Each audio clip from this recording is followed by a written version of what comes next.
Keburu pilih Ganjar, P3 sebut KIB resmi bubar. PAN dan Golkar menyatakan dukungan untuk Prabowo Subianto maju ke Pilpres 2024. Dengan demikian, dua partai politik itu tidak melakukan hal sama dengan P3. Padahal ketiganya menjalin koalisi dengan nama Koalisi Indonesia Bersatu. Petinggi P3 akan bicara.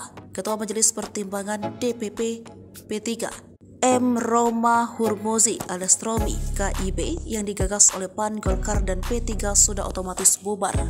Sebab ketiga partai itu kini sudah tidak lagi dalam perahu yang sama. P3 sudah lebih dulu telah menyatakan dukungan terlebih dahulu ke Ganjar Pranowo sebagai capres PDIP. P3 juga merasa tidak terkejut dengan adanya dukungan PAN dengan Golkar kepada Prabowo Subianto. Pasalnya PAN sudah bebas sejak lama ingin mengusung Menteri BUMN Erick Thohir sebagai bakal cawapres di Pilpres 2024 mendatang.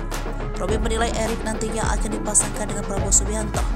Sementara dengan Golkar, Romi menyatakan Prabowo Subianto dengan partai berlogo pohon beringin itu memiliki ikatan kesamaan. Prabowo yang kini merupakan Ketua Umum Partai Gerindra pernah berkarir politik di Partai Golkar. Salah satu pendirinya yakni Soeharto merupakan mantan mertua dari Prabowo Subianto.